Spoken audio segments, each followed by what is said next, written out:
नमस्कार दोस्तों, मैं आयुष, आपके अपने YouTube channel education with Ayush में स्वागत है। आज हम पढ़ते हैं नया टॉपिक, या बोलेंगे जो रुधिर था, रुधिर के बारे में जितना पढ़े थे उस रुधिर के कार्य के बारे में हम लोग जानेंगे। तो हम क्या जानेंगे, रुधिर के कार्य क्या होते हैं, रुधिर में कितने पार्ट बताया गया था, बोलेंगे 3 पार्ट बताया गया था। रुधिर के कौन कौन से होते हैं, आरबीसी होते हैं, लाल रुधिर कण क्या होती है जिसको बोलते हैं रेड ब्लड कार्पेसेल्स होते हैं। दूसरा क्या बताया गया था, डब्ल्यूबीसी होता है, इसको क्या बोलते हैं हम लोग, वाइट ब्लड कार्पेसेल्स होता है। फिर उसके बाद तीसरा भाग इसमें बताया गया था प्लेटलेट्स, है ना। ये हमारे 3 क्या होते हैं, रुधिर के भाग होते हैं। अब इन तीनों भागों के बारे में हम लोग जानकारी ले चुके हैं कि इनका कार्य कितना होता है, मतलब कहने का इनकी जीवन काल कितनी होती है, इनकी संख्या कितनी होती है। ये सब हमारे किसमें थे, हमारे रुधिर के या पार्ट जो पढ़े थे इसके पहले वाले में हम लोग जान चुके हैं, है ना। आज हम चलेंगे जो रुधिर पढ़ाया गया है उसके कार्य या उसका काम क्या क्या है उसके बारे में जानते जाएंगे। जहाँ नहीं समझ में आएगा पूछ लीजिएगा, ठीक ना। तो बोलेंगे रुधिर के कार्य, रुधिर के निम्नलिखित कार्य हैं। जो रुधिर है, रुधिर के क्या हैं, निम्नलिखित मतलब ढेर सारे कार्य हैं। आगे बढ़ेंगे, पहला बोलेंगे पोषक पदार्थ व उत्सर्जित पदार्थों का संवहन। जो हमारे पोषक पदार्थ, सबसे पहला सबसे मेन कार्य इसका क्या है, रुधिर का, जो हमारे पोषक तत्व होते हैं या पोषक पदार्थ होते हैं या उत्सर्जित पदार्थ जो होते हैं उनका क्या कर दिया, एक स्थान से दूसरे स्थान तक ले जाना, है ना। जैसे हम लोग बताया गया था संवहन होता है, मनुष्य में संवहन होता है या परिवहन होता है ना। तो संवहन का मतलब होता है कि किसी भी चीज़ को एक स्थान से दूसरे स्थान तक ले जाना, ये ना। अब मनुष्य में संवहन कैसे बताया गया, मनुष्य में संवहन जो बताया गया वह बताया गया कि एक ही प्रकार का, ये एक ही तरल पदार्थ होता है जिसके माध्यम से हम क्या करते हैं, संवहन मनुष्य करता रहता है। तो बताया गया कौन कौन सा, बोलेंगे कि जो रुधिर होता है, रुधिर ही क्या करता है, मानव का संवहन करता है। मानव में जो पोषक पदार्थ होते हैं या उत्सर्जित पदार्थ होते हैं उनका संवहन करता है ना। तो रुधिर के बारे में हम लोग पढ़ लिए। अब उसका कार्य क्या बताया जा रहा है, पहला कार्य उसमें बताया जा रहा है कि जो रुधिर होता है वह क्या करता है, पोषक पदार्थ व उत्सर्जित पदार्थ का संवहन करता है। संवहन का मतलब एक स्थान से दूसरे स्थान तक ले जाना, ट्रांसपोर्ट करना या परिवहन करना होता है, ठीक ना। अब पोषक पदार्थ क्या होता है, जैसे हम लोग भोजन किए, अब भोजन करने के बाद जो हमको पोषक तत्व मतलब कैसे कैसे, प्रोटीन, विटामिन, वसा, ये सब हमको मिल जाते हैं। इनका जहाँ ज़रूरत रहता है वह शरीर में उसको ले जाके ब्लड जो होता है पहुँचा देता है। उत्सर्जित पदार्थ क्या करता है, जो हमारे शरीर में अवशिष्ट पदार्थ होते हैं, जो हमारे शरीर के लायक नहीं होता है, उन्हें क्या करता है, शरीर ब्लड ही क्या करता है, एब्जॉर्ब करके लेकर उसे ले जाके कहाँ, उत्सर्जित अंग को दे देता है, ताकि वह उत्सर्जित अंग उसे क्या कर दे, शरीर से बाहर कर देते हैं। फिर आगे बढ़ते हैं, ऑक्सीजन का संवहन। अब बताया गया था ना, जो ऑक्सीजन होता है, ऑक्सीजन का संवहन किसके द्वारा बताया गया था, कूपिका के द्वारा होता है। कूपिका द्वारा बताया गया था ना, ये फिगर याद होगा, यही फिगर ऐसे बनाया गया होता, ये फिगर ऐसे बना के, ये है ना। अब इसके बाद यहाँ क्या चल रहा था, यहाँ पर हमारी रुधिर वाहिनियाँ थी। अब इसमें जो ऑक्सीजन था, कार्बन डाइऑक्साइड इसके अंदर प्रवेश करता था, यहाँ पर आ जाता था, और यहाँ पर कार्बन डाइऑक्साइड यहाँ से वापस ले जाता, यहाँ ऑक्सीजन चले जाता था, और ये क्या करता था, इसमें ऑक्सीजन आ जाता था। मतलब कहने का जो हमारा कूपिका होती है, कूपिका में से ऑक्सीजन हमारे शरीर में आता है, कार्बन डाइऑक्साइड हमारे शरीर में आता है, फिर उसके बाद रिटर्न कर लेके वापस कर देता है, बाहर ले जाता है। जो ज़रूरत होती है ना उसको घुमा के सर्कुलेशन करके उसके बाद लेके चला जाता वापस। फिर ऑक्सीजन क्या करता, ऑक्सीजन को ले लेता है, ग्रहण कर लेता, और ग्रहण करने के बाद जो शरीर के जितने अंग होते हैं सब अंगों तक पहुंचा देता है। कौन कराता है, बोलेंगे कूपिका के माध्यम से ऑक्सीजन का संवहन होता है। फिर उसके बाद आगे बढ़ते हैं, दूसरा पार्ट हम लोग पढ़े, रोगों से रक्षा करना। जो ब्लड होता है वह रोगों से रक्षा कैसे कराता है, बोलेंगे जो ब्लड होता है वह चोट लगने पर, चोट लग जाता तो ब्लड हमारा निकलता है, जैसे हमको कहीं कट गया, कटने के बाद ब्लड निकलेगा। अब निकलने के बाद उसको तो बंद तो होना चाहिए कुछ ना कुछ। कभी कभी हम देखते हैं कुछ व्यक्तियों में ब्लड बहुत देर तक चलता रहता है, मतलब अगर कट गया, चोट लग गया तो क्या करता, निकलता रहता, बंद नहीं होता है ना। तो उस अवस्था में क्या होता है, उस व्यक्ति की क्या होती है, मृत्यु हो जाती है, मर जाता है ना। तो ये क्या कराता है, रोगों से रक्षा कराता है। अब रोगों से रक्षा कैसे कराएगा, जैसे जो चीज़ कटा, शरीर कट गया, शरीर कटने के बाद कहीं ना कहीं ब्लड निकलेगा, अब उसके ऊपर एक लेयर बना लेगा। क्या करेगा, जो रुधिर होता है, रुधिर क्या करेगा, अपने ऊपर क्या करेगा, जहाँ कटा हुआ भाग है उसके ऊपर एक लेयर बना देगा, ताकि जो हमारे छोटे छोटे जीवाणु या जो भी हमारे वायरस रहें हमारे शरीर के अंदर उस माध्यम से शरीर के अंदर ना प्रवेश कर जाए, वह बता देता है। दूसरा, शरीर के ताप का नियमन या नियंत्रण। नियमन और नियंत्रण मतलब कहने का, जैसे शरीर का जो टेम्परेचर है, बॉडी जो टेम्परेचर है, अब ब्लड ही क्या करेगा, मेंटेन करता है कि कहीं ज़्यादा ना हो जाए कहीं कम ना हो जाए, है ना। आगे थक्का बनाना, अभी बताएं कि थक्का कैसे बनाता है। चोट लगने के बाद अगर ब्लड का थक्का ना बने तो क्या होगा, जो रुधिर रहता है बहता रहेगा निकल जाएगा, पूरा शरीर से बाहर निकल जाएगा।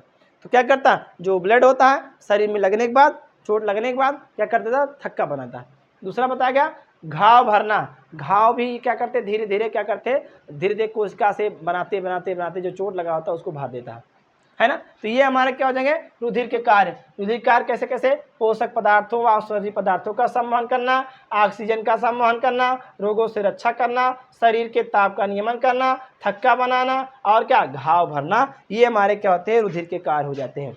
आगे बढ़ते हैं, दूसरा टॉपिक पढ़ेंगे, रुधिर वाहिनियाँ क्या होती हैं। रुधिर वाहिनी का मतलब रुधिर को ले जाने वाला, वाहिनी का मतलब तो वाहन, वाहन मतलब एक स्थान से किसी स्थान पे, एक स्थान से किसी दूसरे स्थान पर किसी चीज़ को ले जाना, वाहन करना, ले जाना, परिवहन करना, है ना। तो रुधिर वाहिनियाँ क्या होती हैं, बोलेंगे जो रुधिर को ले जाने वाला वाहन होता है उसे रुधिर वाहिनी कहेंगे।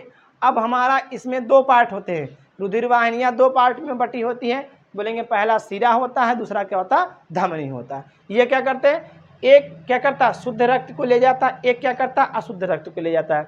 मतलब शरीर के अंदर जो हमारे रक्त होंगे, ब्लड होंगे, दो प्रकार के हो जाएंगे, एक शुद्ध होता है, एक अशुद्ध होता है। एक क्या करता है, शरीर के अंदर लेके जाता है, एक क्या करता है, शरीर से बाहर ले गया, मतलब उसको शुद्धिकरण करा के उसको क्या करता है, जो अवांछनीय पदार्थ होता है उस शरीर से बाहर करा देता है ना।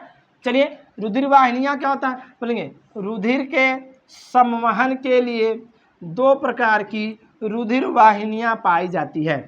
रुधिर के संवहन के लिए दो प्रकार की रुधिर वाहिनियाँ पाई जाती है। मतलब कहने का, रुधिर को ले जाने के लिए क्या होता है, दो प्रकार का रुधिर वाहिनी पाई जाती है। पहला सिरा, दूसरा क्या होता है, धमनी। सिरा क्या करता है, सिरा और धमनी क्या होता है, बोलेंगे ये हमारे धमनी जो होते हैं, और जो सिरा होते हैं या वाहक होते हैं। किसका वाहक होते हैं, बोलेंगे ब्लड का वाहक होते हैं या ब्लड ले जाने वाले होते हैं। चलिए सिरा के बारे में पहले जानते हैं। सिरा क्या बताएगा, सिरा पतली भित्ति वाली रुधिर वाहिनी होती है।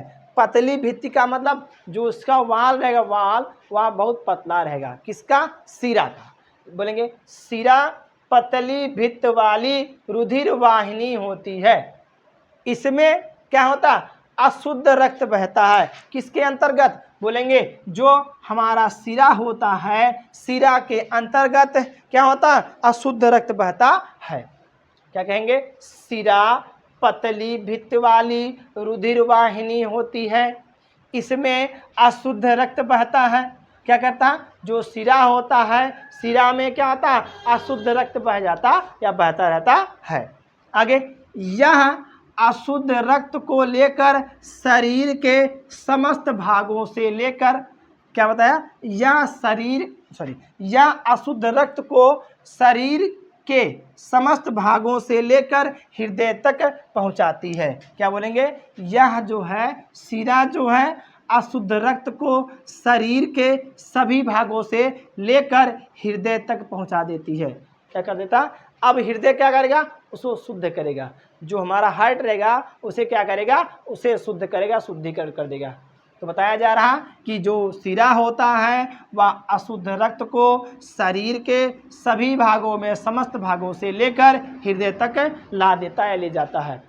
आगे बढ़ते हैं, दूसरा क्या होता है, धमनी क्या होता है। धमनी क्या होता है, चलिए बोलेंगे धमनियाँ वे रुधिर वाहिनियाँ होती हैं जिनकी भित्ति क्या होती है, मोटी होती हैं। मतलब कहने का, जो सिरा होगी उनका जो वाल होगा, भित्ति होगी वह पतली होगी, और जो धमनी होती है, धमनी की जो वाहिनियाँ, धमनी वाहिनी जो होती है उसका क्या होता है, जो भित्ति होती है वह क्या होती है, मोटी होती है। और क्या करता है, और यह अशुद्ध रक्त को शुद्ध रक्त को क्या करता है, लेके जाता है।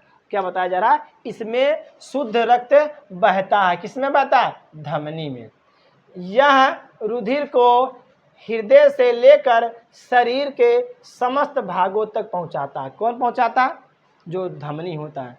धमनी क्या करेगा?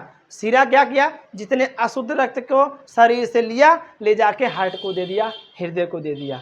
अब हृदय से जितनी भी शुद्ध रक्त निकलेंगी वह क्या कौन लेगा? उन्हें कौन लेगा? बोलेंगे धमनी लेगा। धमनी क्या करेगा? अब शुद्ध रक्त को शरीर के सभी भागों तक पहुंचा देगा। तो बात समझ में क्या? सिरा क्या करता है? सिरा में अशुद्ध रक्त बहता है, जो क्या करता है? शरीर के सभी भागों से लेकर हृदय तक पहुंचा देता है। धमनी क्या करता है? धमनी शरीर के हृदय से लेकर हृदय से क्या लेगा? जो रक्त होगा, रक्त को लेकर शरीर के सभी भागों तक पहुंचा देगा। इसमें क्या होता है? धमनी में शुद्ध रक्त बहता है। आगे बढ़ते हैं। सिरा और धमनी में अंतर क्या होता है? धमनियों में और सिरा में या बोलेंगे अंतर क्या होता है? पहला अंतर बोलेंगे, सिरा में अशुद्ध रक्त बहता है, धमनी में शुद्ध रक्त बहता है। ये बताया ना अभी कि जो सिरा होता है, सिरा में क्या होता है? अशुद्ध रक्त बहता है, धमनी में क्या होता है? शुद्ध रक्त बहता है। आगे, सिराओं की भित्तियां पतली होती है और क्या होती है? धमनी की भित्तियां क्या होती है? मोटी होती है। मतलब कहने का जो सिरा होता है, सिरा का जो भित्ति होती है वह पतली होती है, जो वाल होती है पतली होती है, और जो धमनी होती है, धमनी की जो वाल होती है वह क्या होती है? मोटी होती है। आगे, सिरा कम लचीला होता है। सिरा क्या होता है? कम लचीला, मतलब लचकदार क्या होता है? कम होता है। धमनी में क्या होगा? धमनियाँ ज़्यादा लचीली होती है। धमनियाँ जो होंगी वह ज़्यादा लचकदार हो जाएंगी। आगे, सिराओं में रक्त का दबाव कम होता है। जो हमारा ब्लड प्रेशर जो बोलते हैं, है ना, रक्त दबाव, रक्त का दबाव क्या होता है? सिरा में कम होता है, जबकि क्या बोलेंगे? धमनियों में रक्त का दबाव ज़्यादा होता है। धमनी में क्या होगा? जो ब्लड प्रेशर होगा, ब्लड का प्रेशर जो होगा वह ज़्यादा होगा। आगे, सिराओं में कपाट पाई जाती है। क्या होती है? जो सिरा होती है उस सिरा में कपाट पाई जाएगा। मतलब एक कपाट युक्त या बोलेंगे जो क्या था, कपाट का मतलब एक कक्ष के रूप में पाया जाएगा। आगे आगे बोलेंगे धमनियों में कपाट नहीं पाया जाता है। आगे, छठा नंबर इम्पॉर्टेंट है भाई, ध्यान समझिए। फुफ्फुसीय सिरा में शुद्ध रक्त बहता है। यहाँ ध्यान से, क्या सिरा में अशुद्ध रक्त बहता है, लेकिन जब फुफ्फुसीय सिरा हो जाएगा उसमें क्या हो जाएगा? शुद्ध रक्त बहने लगेगा। और क्या होगा? फुफ्फुसीय धमनी में अशुद्ध रक्त बहेगा, है ना। इसमें क्या था? सिरा में अशुद्ध रक्त बहता था, धमनी में क्या था? शुद्ध रक्त बहता था। लेकिन सिरा जो सिरा रहेगा, जो फुफ्फुसीय सिरा रहेगा उसमें क्या होगा? शुद्ध रक्त बहेगा, और फुफ्फुसीय धमनी जो रहेगा उसमें क्या रहेगा? रक्त कौन सा बहेगा? अशुद्ध रक्त बहेगा। बात समझ में आई सबको? चलिए ठीक है।